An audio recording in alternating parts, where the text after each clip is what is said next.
Y aquí estamos de regreso con una de nuestras psicólogas de cabecera, la doctora Wildania Peralta, para conversar un poco sobre los temas de salud mental y este tema puntual que hay, que vamos hoy a referirnos sobre lo que pasó con este joven y el exceso de medicamentos o anabólicos que consumió. Wildania, bienvenida. Qué bueno estar con nosotros. Gracias. Siempre para mí es un honor, un placer poder estar aquí. Lo repito cada vez que me toca venir. Hoy con un tema un poco triste. Vamos a socializar un poquito acerca de cómo funciona para tanto el deportista emergente, este prospecto que va a buscar su sueño en el béisbol, como también para su familia, el proceso de acompañamiento, tanto de entrenamiento físico, de estrategias, tácticas, de habilidades emocionales, para poder lograr alcanzar la meta de estar quizás en algún momento en grandes ligas y todos los retos que esto implica a propósito de el caso de este adolescente que falleció de manera trágica recientemente por el uso de anabólicos para animales. Se ha hablado muchísimo sobre eso en las redes sociales y yo quisiera en este momento referirme a, en primer lugar, las expectativas que tienen. Principal, y que aplica para toda la vida, ¿no? Exactamente, las expectativas que tienen tanto los familiares como estos mismos niños y adolescentes de poder alcanzar esta meta,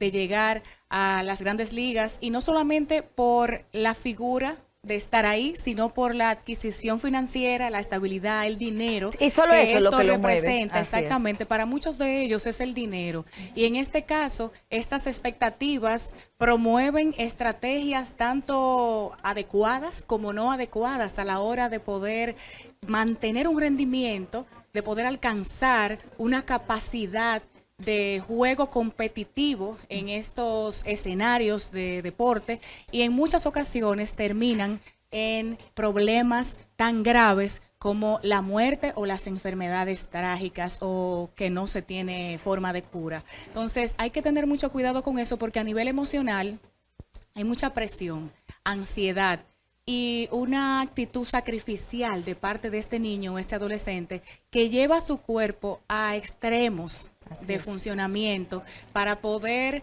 quizás estar a la altura de la expectativa del entrenador. Muchas veces los entrenadores son muy inflexibles, son muy rígidos, tienen una actitud de maltrato, tanto a nivel psicológico como a nivel físico, y en este caso promueven los extremos para poder lograr llegar a este punto de estar en grandes ligas o ser seleccionados por uno de estos quizás extranjeros o pertenecientes a estos equipos grandes que van a mirarlos cuando están practicando. Entonces, en ese sentido, se ha quizás comentado que supuestamente este adolescente consumió este anabólico y que fue una orden del entrenador, el encargado. Esto todavía no se ha confirmado, es un tema delicado.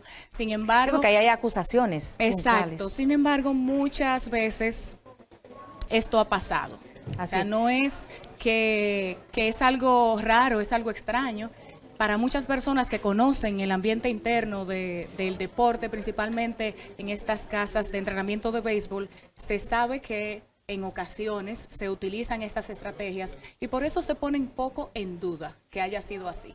Entonces hay que tener mucho cuidado, y a nivel familiar, como este es el mes de la familia, la recomendación es primero adquirir información, porque muchas veces también la familia promueve estas expectativas, porque salir de la pobreza depende de dónde llega este adolescente. Entonces la familia muchas veces tiene como esta actitud de sea lo que sea que te cueste, dale para allá. Entonces tienen una falta de información de cuáles son los procesos que se llevan a cabo para lograr este rendimiento, para lograr estas capacidades, cuáles son los factores emocionales que están afectando a este hijo adolescente para poder llegar a estos niveles de competitividad, y en muchas ocasiones terminan en estas situaciones que la familia ni siquiera se había enterado que estaban sucediendo. No sé si en este caso específico eso era lo que sucedía, pero la recomendación es estar siempre pendiente de cuáles son los procesos de entrenamiento, estar a favor de su hijo, no a favor de la compañía de entrenamiento o del entrenador o del manager,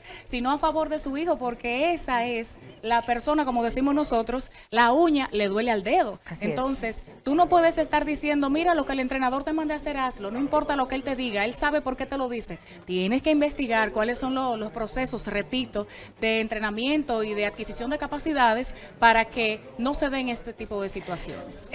¿Cómo sabe usted de esas intimidades que tiene el béisbol? ¿Ha trabajado con algunos equipos o algo así? Le digo esto, doctor, ¿usted sabe por qué?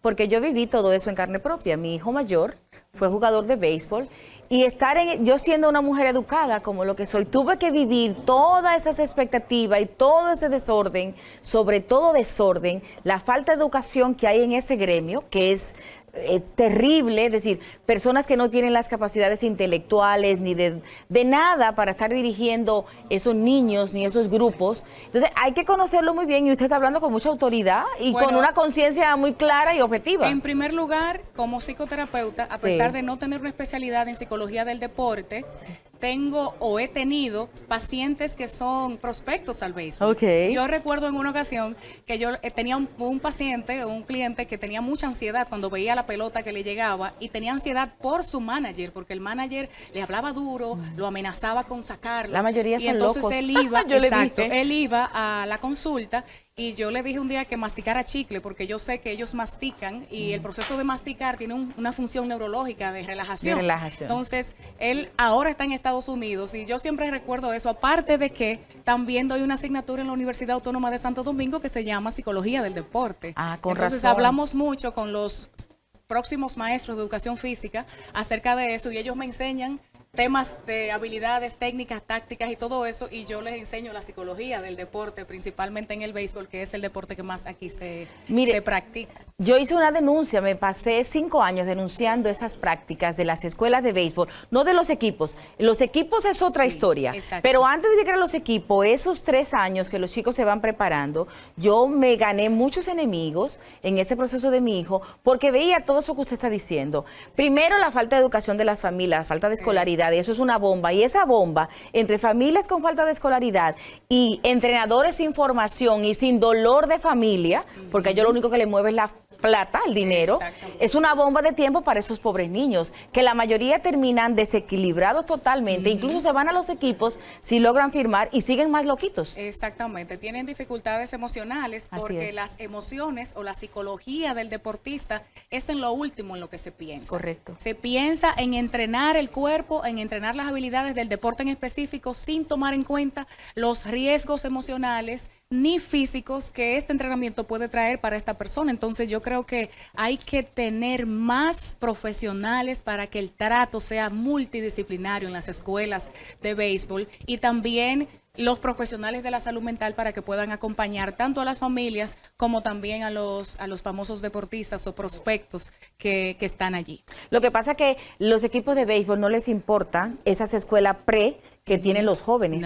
Y por eso hay tantos problemas. Esos 3 años que se pasan esos chicos preparándose para hacer esa supuesta firma, terminan mal. Es decir, los que llegan logran sobrevivir a muchas cosas, pero la mayoría se queda en el intento. Claro que sí. Y como decimos, y se promulgó mucho en los medios de comunicación, en los periódicos digitales, es una empresa, o sea, es una institución, es un negocio y muchas veces es la piedra y el huevo. Entonces, en el caso de las familias y de las víctimas, ellos son el huevo y no tienen muchos recursos o herramientas para poder defenderse a nivel social y lleno judicial. De miedo. Exactamente, tienen muchísimo miedo. Así que a tomar en cuenta estas recomendaciones, infórmese de cuáles son las herramientas que utiliza este manager para educar, cuáles son quizás los medicamentos o tal vez cualquier técnica que se utiliza pendiente también. De todo. Exactamente, pendiente de todo y muy puntual, siempre a favor de su hijo, no de la escuela o del manager, porque entonces estaríamos cometiendo graves errores. Total, qué bueno que tocó ese tema. A mí me siente muy íntimamente en mi vida porque ya lo viví, sé lo que pasa ahí. Pero lo más importante, el béisbol no es lo que la gente piensa. Eso es más bluff que otra cosa, para que usted sepa. Sobre todo eso, le dejo esa perlita. Gracias, doctora, muchas gracias por acompañarnos siempre. Sigan con nosotros en el Mangú de la Mañana.